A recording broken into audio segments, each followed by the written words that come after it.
Now, indigo cultivation.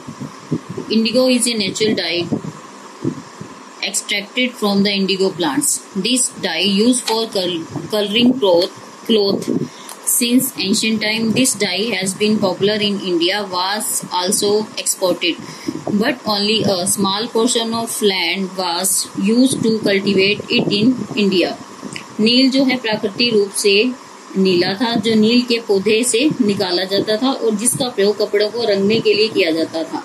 और पुराने समय में ये रंगाई का काम भारत में बहुत लोकप्रिय था और इसका आयात किया जाता था और इसके लिए केवल छोटा सा भाग जो है कृषि का प्रयोग होता था। The industrial revolution has revolutionized the textile industry of Britain. This was great demand from indigo dye there. Since the climate of Britain was not suitable for growing indigo, it imported indigo from the West Indies and North America. However, in the last quarter of the 18th century, Britain lost its North America colonies. This caused Britain to look for supply from other areas. They turned to India to meet the growing demand from indigo. The English East India Company promoted to cultivation and extractions of indigo in India, especially in Bengal and Bihar. Since indigo cultivation fetched huge profit to the company, some officials of the company even began to invest privately in indigo plantation. Britain की textile industry में औद्योगिक क्रांति आ गई और वहाँ नील की बहुत मांग थी, लेकिन ब्रिटेन की जलवायु इसके लिए अनुकूल नहीं थी। इसलिए नील जो है वेस्ट इंडीज और नॉर्थ अमेरिका से मंगाई जाती थी।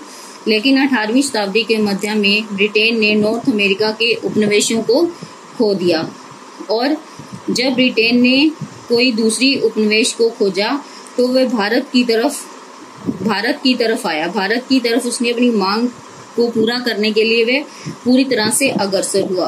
अब इंग्लिश ईस्ट इंडिया कंपनी ने भारत में नील की खेती को प्रोत्साहन दिया और कंपनी ने काफी लाभ कमाया और कंपनी के कुछ अधिकारियों ने व्यक्तिगत रूप से इंडिगो प्लांटेशन में जो है अपना पैसा इन्वेस्ट यानी निवेश करना शुरू कर दिया।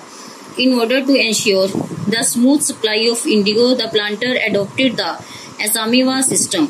They gave advance money to the farmers, cultivate the crops and supply the same to the factory at very low price.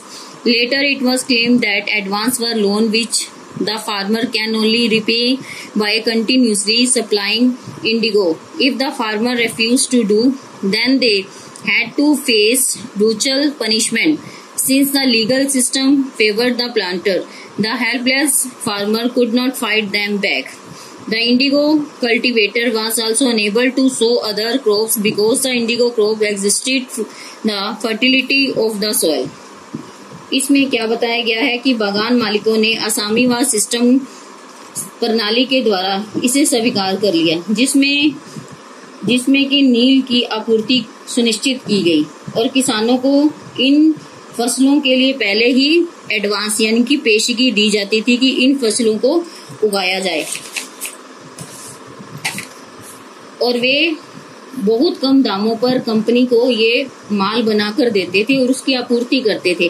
बाद में इसे एडवांस लोन का नाम दे दिया गया, जिससे किसान नील की आपूर्ति पूरा करने में समर्थ थे और जो किसान ये काम पूरा करने में असमर्थ नहीं होते थे उन्हें बहुत ही क्रूर दंड दिया जाता था और ये इस प्रकार से बागान मालिक इसके पक्ष में थे, लेकिन किसान इसके खिलाफ विद्रोह नहीं कर सकते थे और नील की खेती करने वाले कृषकों ने दूसरी फसलें भी नहीं उगा सकते थे और इससे क्या होने लगा कि जो भूमि की उपजाऊ शक्ति है वो बिल्कुल कम होने लगी। Now contrasting effect of the British agriculture policy. The situation was somewhat different in Punjab, which was annexed in 1849. In Punjab, the cultivation of cotton was profitable because cotton was a great demand in the world market. The British extended canal irrigation in the region, brought wastelands under cultivation and distributed these land among peasants and landlords. All this is the pressure on land and reduced indebtedness and landlessness. In fact, the quality of the life of the agricultural community in Punjab improved considerably. इसमें क्या बताया गया है कि पंजाब में इसकी स्थिति बिल्कुल अलग थी। इस तरह से 1849 में पंजाब को भी उस राज्य में मिला लिया गया। पंजाब में कपास की खेती की जाती थी क्योंकि वर्ल्ड यानी कि पूरी दुनिया में इसकी मांग थी। ब्रिटिश लोगों ने सिंचाई को बढ़ाया और जो वेस्ट लैंड थी वो कृषि के अंतर्गत रखा गया और इस भूमि को किसानों में बांट दिया गया और किसानों के कर्जे में ढील दे दी गई और किसानों को कर्जे में ढील दे दी गई और भूमिहीनता को कम कर दिया गया। इस प्रकार पंजाब में कृषि समुदाय के जीवन में इस गुणवत्ता से काफी सुधार आया। Thank you very much.